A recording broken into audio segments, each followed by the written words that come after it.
بسم الله الرحمن الرحيم.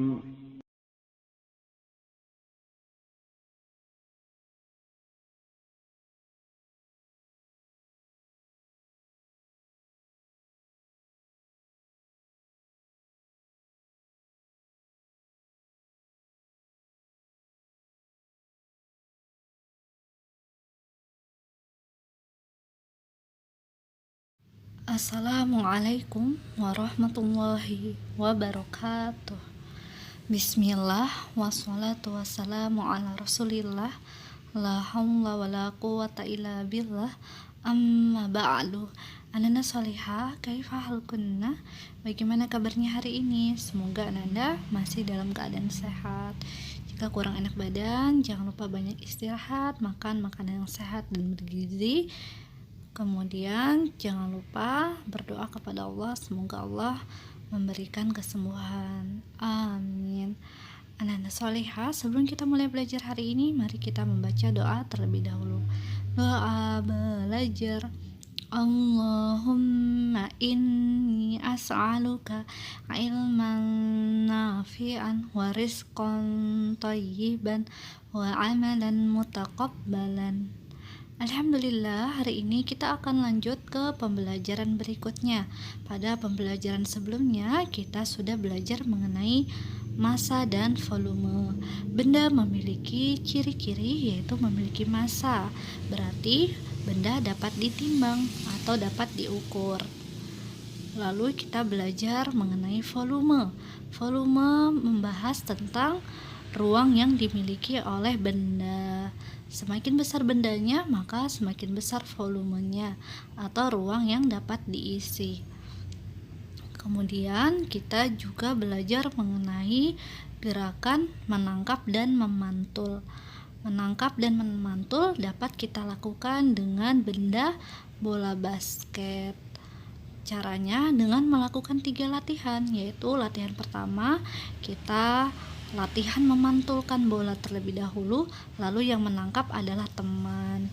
Kalau sudah lancar, lanjut ke latihan kedua, yaitu kita latihan memantulkan dan menangkap bola sendiri. Ini dilakukan masih di tempat yang sama atau dengan cara diam, tapi tangan kita yang memantulkan bolanya dan kita menangkapnya. Kalau sudah lancar, kita lanjut ke latihan ketiga.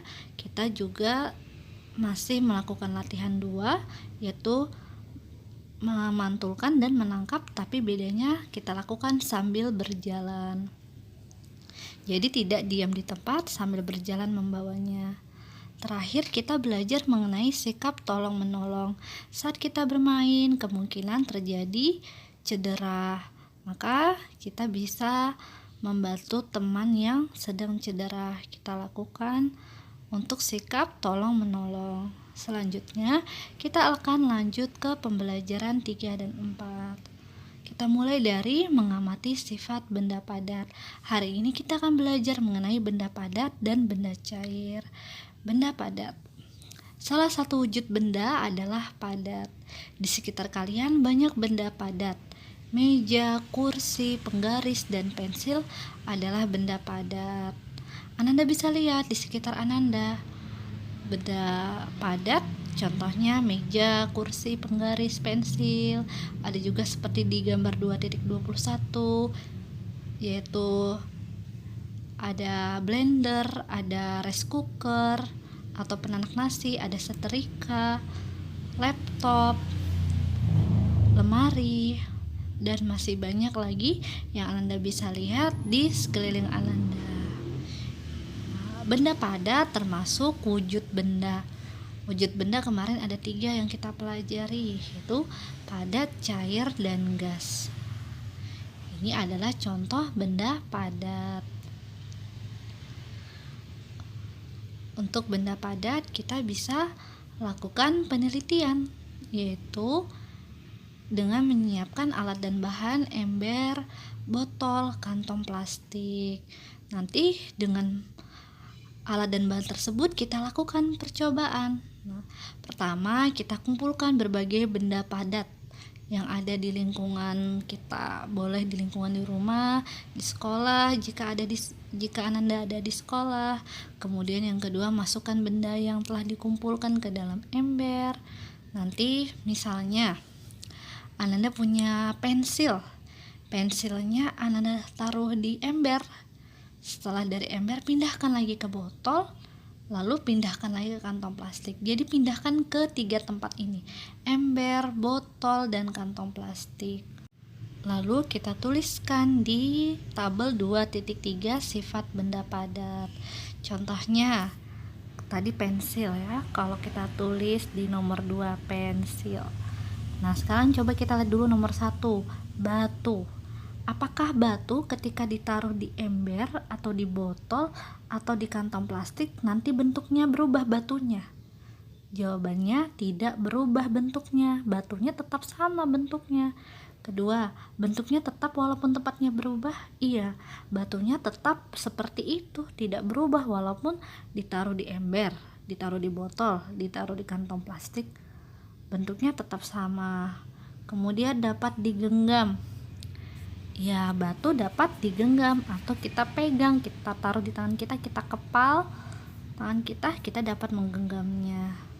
Apakah batunya tidak dapat digenggam? Bisa digenggam, berarti kita bertanda silang. Kalau nama bendanya nomor 2 pensil, apakah pensilnya bentuknya berubah sesuai tempatnya? Misalnya kita taruh di ember, kemudian kita taruh di botol, nanti pensilnya berubah menjadi pendek misalnya. Tidak ya, jadi bentuknya tetap sama sesuai tempatnya. Kemudian bentuknya tetap walaupun tempatnya berubah. Iya, walaupun tempatnya berubah, ditaruh di ember, di botol, di kantong plastik, bentuknya tetap sama, yaitu tetap pensilnya seperti itu walaupun ditaruh di mana saja.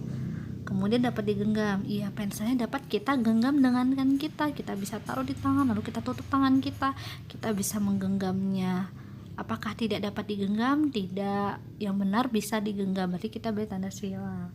Jadi kita tinggal isi. Kalau kita mau melakukan percobaan ini di nomor 3, 4, 5, kita tulis nama bendanya apa dulu, lalu kita beri tanda silang atau tanda centang yang manakah yang sesuai. Untuk semua benda nanti jawabannya sama seperti batu ya Ananda. Benda apapun ketika ditaruh di ember, di botol, di kantong plastik, ditaruh di meja atau taruh di lemari, di mana saja kita taruh, maka sifat benda padat yaitu bentuknya tetap walaupun tempatnya berubah dan dapat digenggam. Itu adalah sifat benda padat.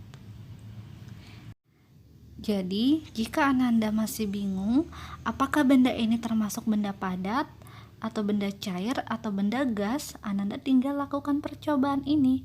Jika benda tersebut bentuknya tetap walaupun tempatnya berubah, kemudian bisa digenggam, coba Ananda lihat yang tanda centang di batu, bentuknya tetap walaupun tempatnya berubah. Kedua, dapat digenggam, berarti ini menandakan bahwa benda tersebut adalah benda padat. Selanjutnya kita akan belajar menghitung konversi satuan jarak. Kita akan mengubah satuan jarak. Satuan jarak apa yang akan kita pelajari hari ini? Apakah alat yang digunakan untuk mengukur jarak? Dapatkah kalian menyebutkan contohnya? Berapakah jarak rumahmu ke sekolah? Coba tanyakan kepada orang tuamu. Rasti akan menjenguk neneknya di rumah sakit. Saat berangkat ia mampir di pasar. Rasti membeli buah-buahan. Perhatikan denah perjalanan Rasti di bawah ini. Coba Anda lihat di gambar 2.22. Ini ada gambar Rasti yang paling ujung kiri. Rasti ingin melakukan perjalanan untuk mengunjungi neneknya di rumah sakit. Paling kanan adalah gambar rumah sakit, di tengah pasar. Karena Rasti ingin perjalanannya ke pasar dulu, melakukan perjalanan ke pasar dulu, maka Rasti ingin menghitung kalau dari rumah Rasti ke pasar lalu ke rumah sakit berapa jumlahnya. Kita hitung jarak yang ditempuh Rasti ke rumah sakit adalah, kita lihat Rumah Rasti ke pasar 3 km. Ditambah pasar ke rumah nenek 8 km.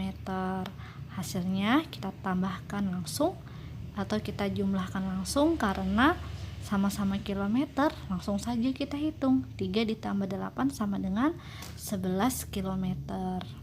Jadi untuk soal denah ini, Ananda tinggal perhatikan gambar denahnya, lalu sesuaikan dengan pertanyaan yang ditanyakan. Nanti Ananda tinggal hitung.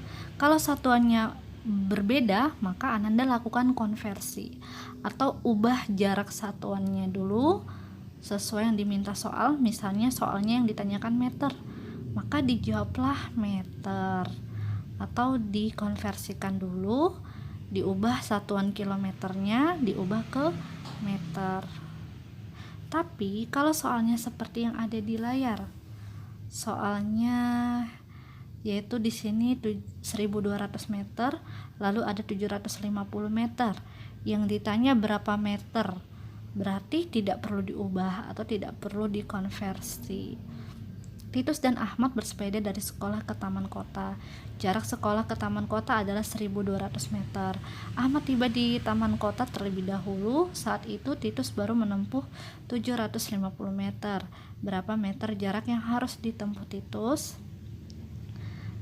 Coba Ananda lihat.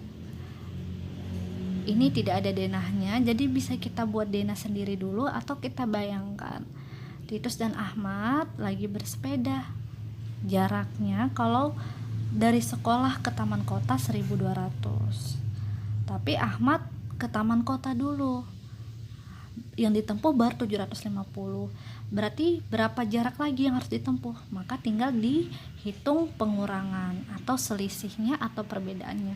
1200 dikurang 750 sama dengan 450 meter. Jadi yang ini tidak perlu dikonversi ya Ananda, atau tidak perlu kita ubah satuan jaraknya karena ini soalnya sudah meter, maka kita tidak perlu ubah lagi karena yang ditanyakan juga meter. Tapi kalau nanti ini soalnya meter, kemudian yang ditanyakan kilometer, kita ubah satuannya dulu. Kita ubah kilometernya ke kilometer. Tadi kita membahas ini, ditanyakan apakah alat yang digunakan untuk mengukur jarak. Alat yang bisa digunakan yaitu ordometer. Coba Ananda lihat, ini ada tulisan ordometer. Ordometer adalah termasuk alat ukur. Kemarin kita sudah belajar echosonder untuk mengukur kedalaman laut.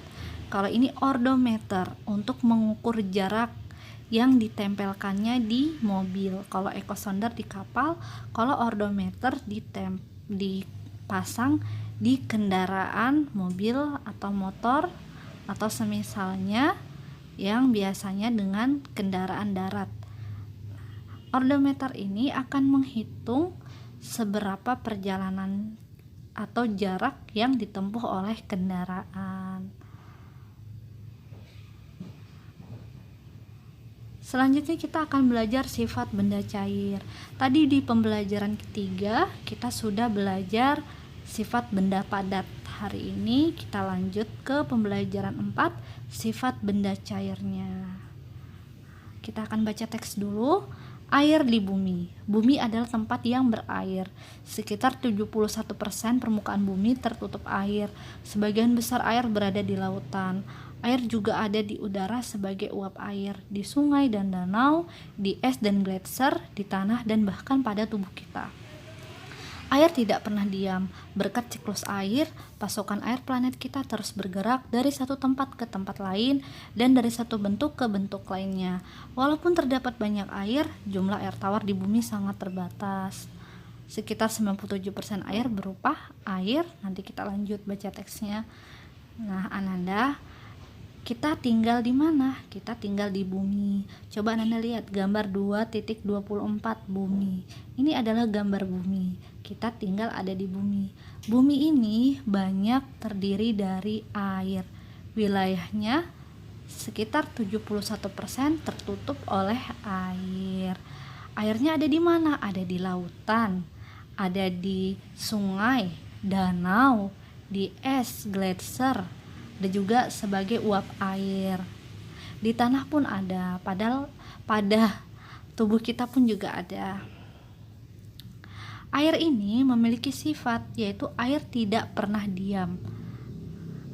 Jadi kenapa air tidak pernah diam inilah, maka nanti air ini akan bergerak dari satu tempat ke tempat lain. Coba Anda perhatikan, kalau air yang ada di laut, air itu selalu bergerak.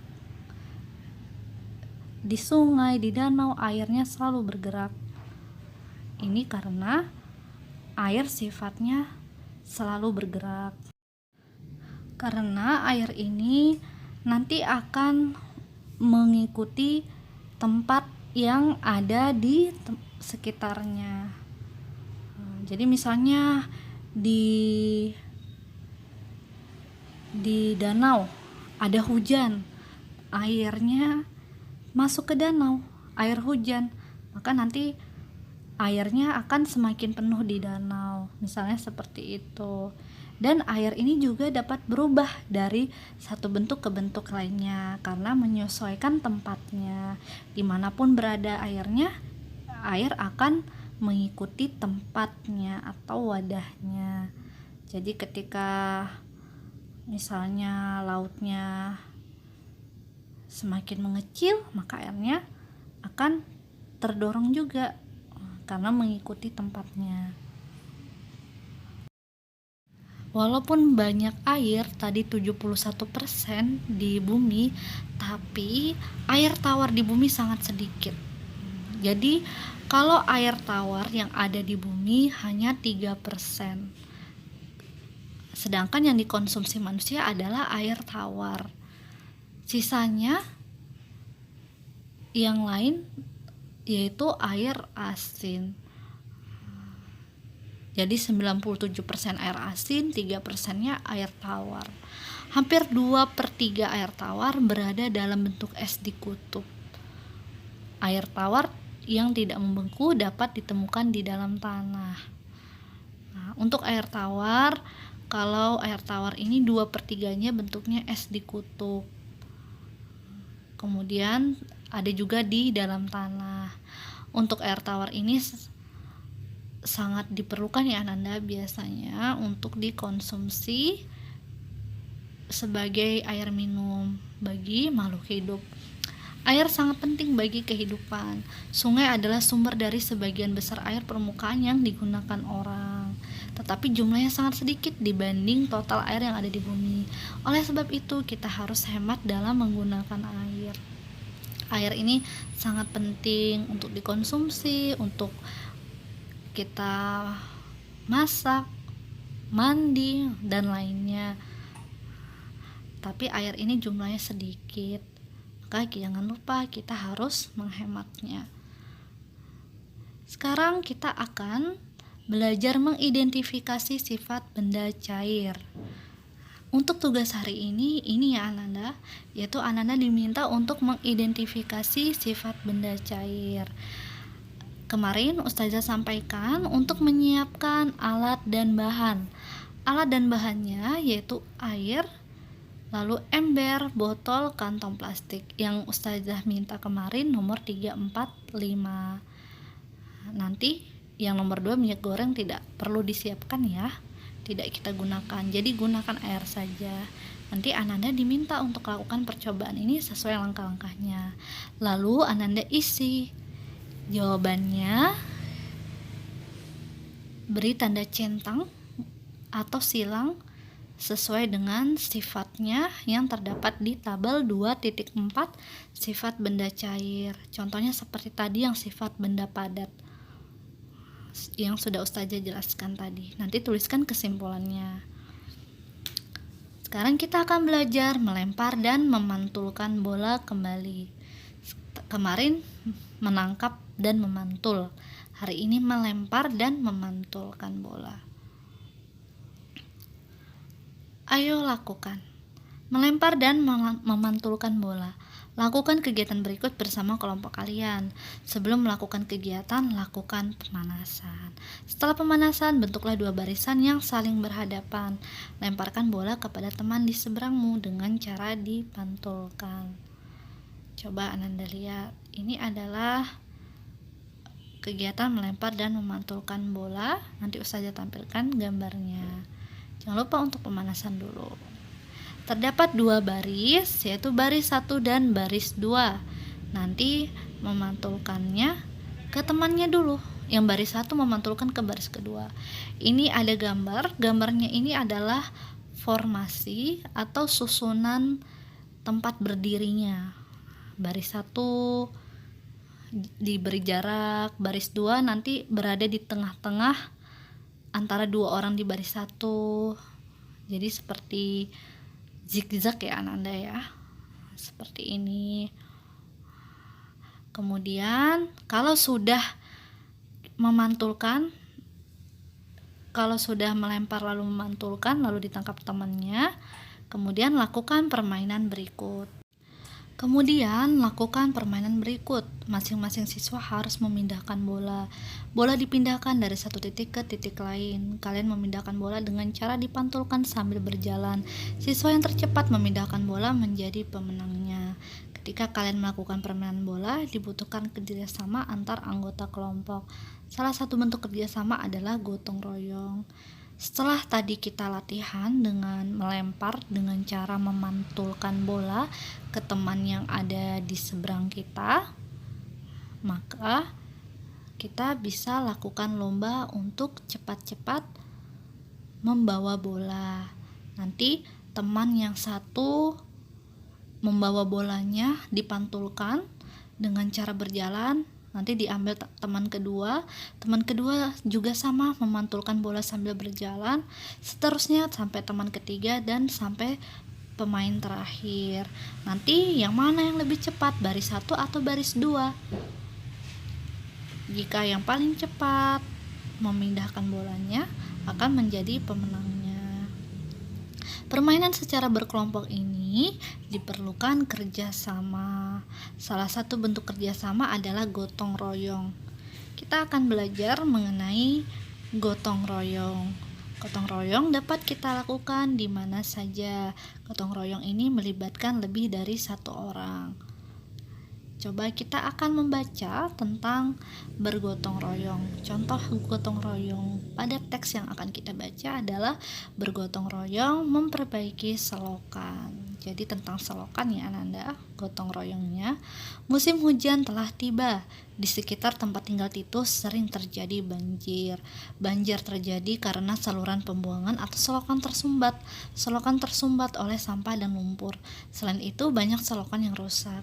Ketua RT mengusulkan untuk bergotong royong memperbaiki selokan. Usul itu diterima oleh warga.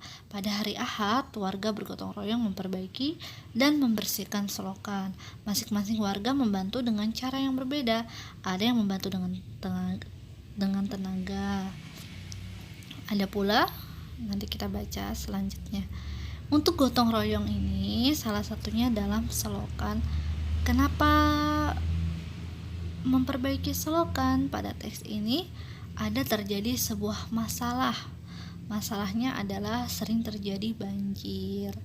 Ternyata sering terjadi banjir ini karena saluran pembuangan atau selokan tersumbat oleh sampah dan lumpur. Ada juga selokan yang rusak. Maka untuk memecahkan masalah tersebut, Ketua RT mengusulkan untuk bergotong royong memperbaiki selokan. Ini semuanya saling gotong royong, saling membantu untuk membersihkan selokan. Ananda bisa lihat di gambar 2.26 gotong royong antar warga.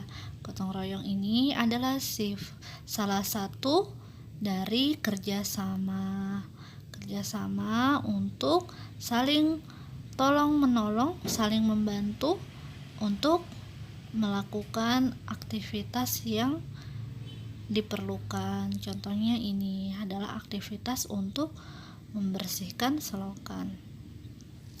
Jika dilakukan secara bersama-sama, tentu akan saling membantu.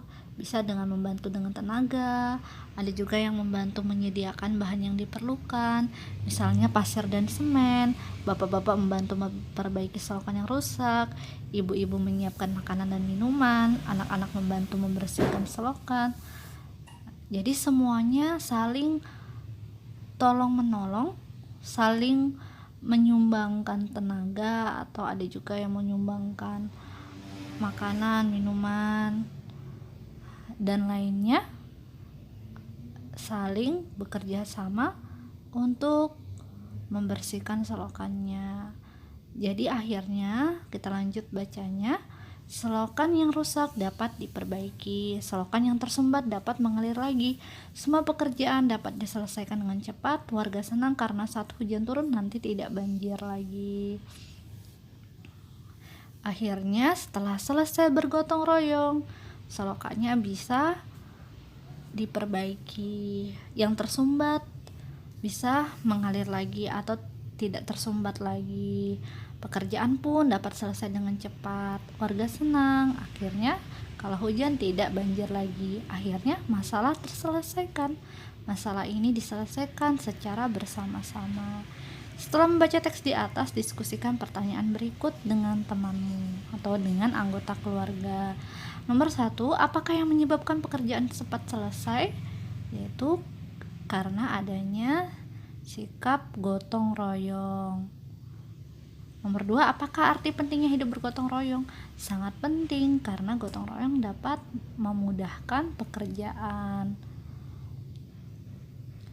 Untuk tugas hari ini yaitu Ananda melakukan percobaan di halaman 84 sampai 85. Percobaan ini dengan menyiapkan ember, botol, kantong plastik, kemarin sudah Ustazah umumkan. Lalu untuk tambahannya adalah air. Insya Allah Ananda ada air di rumah ya. Lalu lakukan langkah percobaannya. Minyak gorengnya tidak perlu ya Ananda. Nanti di tabel 2.4 minyak gorengnya dicoret. Berikan tanda centang yang sesuai dengan sifat benda cair yang Ananda amati dari langkah percobaan. Setelah melakukan percobaan di atas, dapatkah kamu menjelaskan sifat benda cair? Nanti Ananda tuliskan kesimpulannya berdasarkan pengamatan Ananda dalam percobaan. Untuk tugas ini dilakukan dengan membuat video. Jadi ketika Ananda melakukan langkah percobaannya di video ya Ananda, minta tolong uminya untuk membuatkan videonya atau merekam Ananda saat melakukan percobaannya. Setelah membuat videonya, jangan lupa diisi tabel 2.4, beri centang atau silang, kemudian ditulis kesimpulannya di kotak yang paling bawah. Boleh ditulisnya di buku cetaknya ya Ananda, diisinya. Jangan lupa tugasnya ada 2, video dan menulis di buku cetaknya. Alhamdulillah, pembelajaran hari ini sudah selesai. Hari ini kita sudah belajar mengenai sifat benda padat dan sifat benda cair. Kita juga sudah mengamati untuk membuktikan percobaan pada sifat benda padat. Pada sifat benda padat kita sudah memahami bahwa benda padat yang pertama mempunyai sifat tidak berubah walaupun tempatnya berbeda-beda. Jadi benda padat diletakkan di mana saja, bentuknya tidak akan berubah. Sifat benda padat yang kedua yaitu dapat digenggam. Saat benda padat diletakkan di tangan kita atau kita ingin menyentuhnya dengan menggenggamnya, dapat kita lakukan. Itu adalah ciri dari sifat benda padat. Selanjutnya kita juga belajar aktivitas melempar dan memantulkan bola. Pada aktivitas ini bisa kita latihan dulu dengan melempar dengan cara memantulkan bola, nanti ditangkap teman, lalu kita berlomba untuk memantulkan bola dengan cara berlari, dilakukan secara regu atau dengan kelompok. Nanti dua kelompok saling berlomba. Masing-masing pemain di dalam kelompok membawa bolanya dengan cara memantulkan sambil berjalan. Yang tercepat akan menjadi pemenangnya. Pada permainan di dalam kelompok diperlukan sikap kerjasama. Salah satu sikap kerjasama yaitu gotong royong. Gotong royong tadi juga kita pelajari di materi yang ketiga. Untuk gotong royong bisa kita lakukan untuk membantu dalam permasalahan. Kalau yang sebelumnya kita pelajari adalah musyawarah dengan cara tukar pikiran, kalau gotong royong lebih ke tindakan. Jadi gotong royong ini kita lakukan untuk sama-sama saling tolong menolong dalam menyelesaikan masalah. Contohnya pada selokan yang tersumbat, maka semuanya berkontribusi, semuanya turut membantu dalam membersihkan selokan yang rusak atau yang tersumbat. Untuk gotong royong ini akan memudahkan pekerjaan menjadi cepat selesai dan tentu untuk memudahkan. Oleh karena itu, gotong royong ini sangat diperlukan dalam kehidupan sehari-hari.